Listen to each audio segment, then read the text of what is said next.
বাংলাদেশের জাতীয় সঙ্গীত কেন আলেম ওলামারা, জ্ঞানী লোকেরা হারাম বলেছে, সেই ব্যাপারে আপনাদের সামনে আমি কিছু কথা বলতে চাই। আপনারা বিবেচনা করুন কথার ভিতরে যুক্তি আছে কিনা। 1905 সালে এই জাতীয় সঙ্গীতের শব্দগুলো হিন্দু রবি ঠাকুর তিনি রচনা করেছিল এবং কলকাতার প্রেস ক্লাবে তিনি এই শব্দগুলো গেয়েছিল।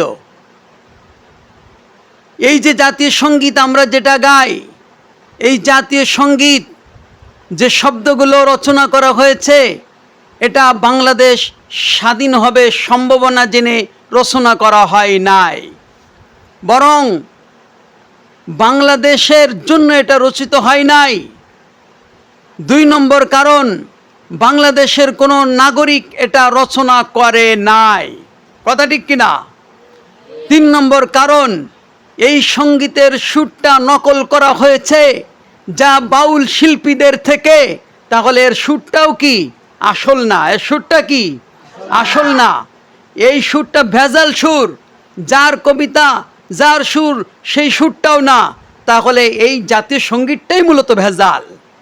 এরপর 4 নম্বর, এই ঠাকুর আমাদের ঢাকা বিশ্ববিদ্যালয় যখন তৈরি হবে, তখন ঢাকা বিশ্ববিদ্যালয় যাতে তৈরি না হতে পারে তার জন্য এই ঠাকুর আমাদের স্বাধীনতার বিরোধী, আমাদের বিশ্ববিদ্যালয় হবে না তার বিরোধী, বাংলাদেশ বিরোধী এই ঠাকুর আমাদের বিভিন্ন পদে পদে করেছিল এবং বলেছিল ওরা বাংলা ভাষা বোঝে না, ওরা আবার বিশ্ববিদ্যালয় চায়, ওরা বিশ্ববিদ্যালয় না চেয়ে ওরা একটা কাবা ঘর বানাক।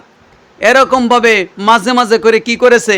রহস্য করেছে, আমাদেরকে ছোট করেছে, তুচ্ছ করেছে। সেই রবি ঠাকুরকে আপনারা বিশাল পদে বসায় দিচ্ছেন। বাংলাদেশের সন্তান কোমলমতি যারা, তাদের মাঝে তার শিরকিয়াত, সে মুশরিক, এবং তার এই সঙ্গীতের ভিতরেও শিরকিয়াত রয়েছে, যা বললে মুশরিক হয়ে যেতে হবে।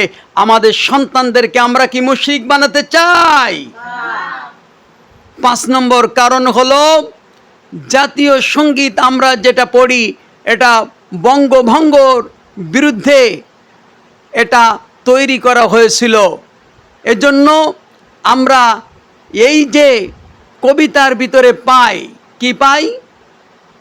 আমার আকাশ তোমার বাতাস, আমার আকাশ তোমার বাতাস, এগুলোর ভিতরে একটু শিরকিয়াতের গন্ধ গন্ধ থাকে। কিন্তু এটাও যদি আপনারা না ধরেন, তাহলে ওমা ফাগুনে তো রামের বনে, ওমা হিন্দুরা মা বলে, গরুকে মা বলে, মা কালীকে মা বলে, এইভাবে ওরা যে মা বলেছে, এই মাকে আমরা মা হিসাবে সম্বোধন করে এই সঙ্গীত গাইতে পারি না।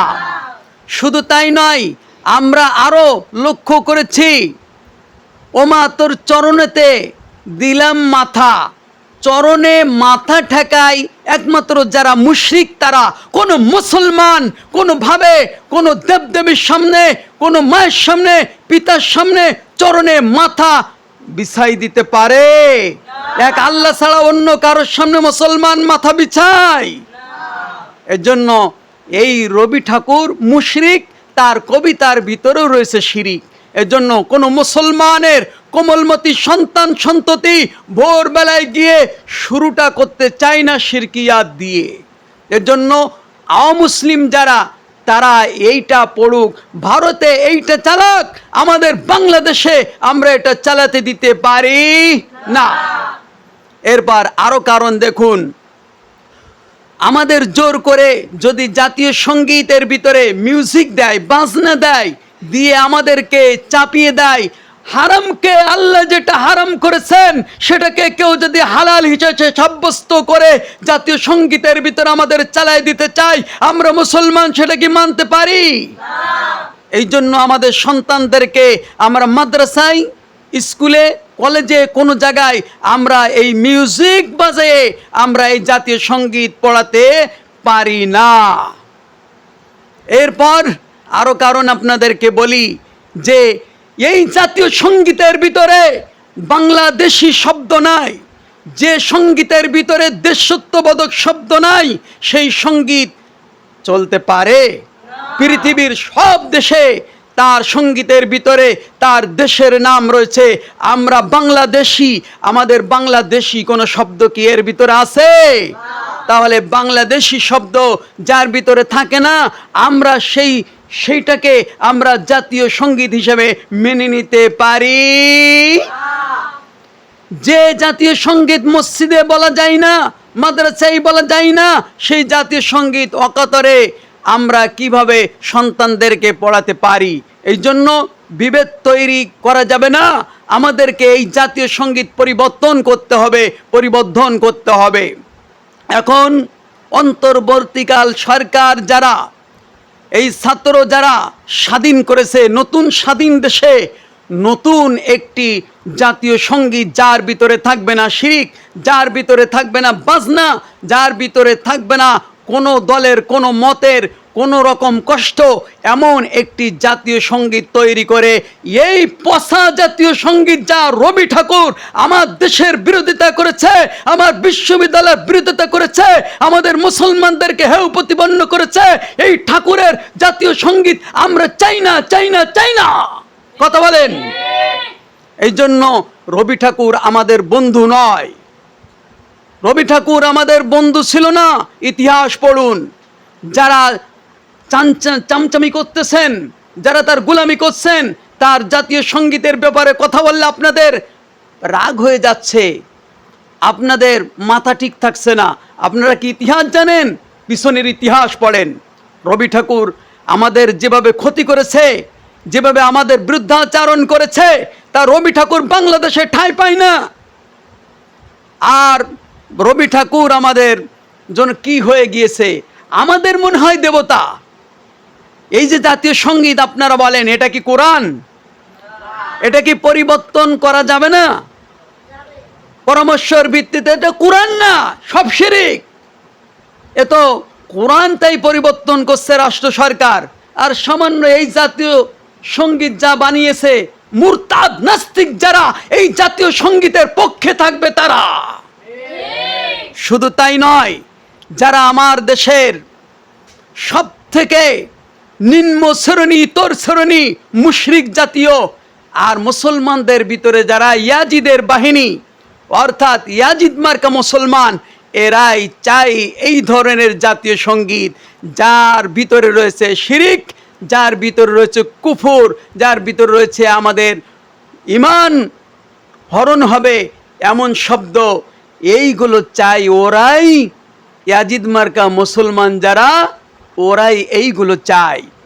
আমরা প্রকৃত মুসলমান যারা, আমরা যার ভিতরে শিরকিয়াত আছে, ওটা আমরা মেনে নিতে, আমরা হাজারবার রাষ্ট্রদ্রোহী হতে জানি, কিন্তু একবার আল্লাহদ্রোহী হতে জানি না।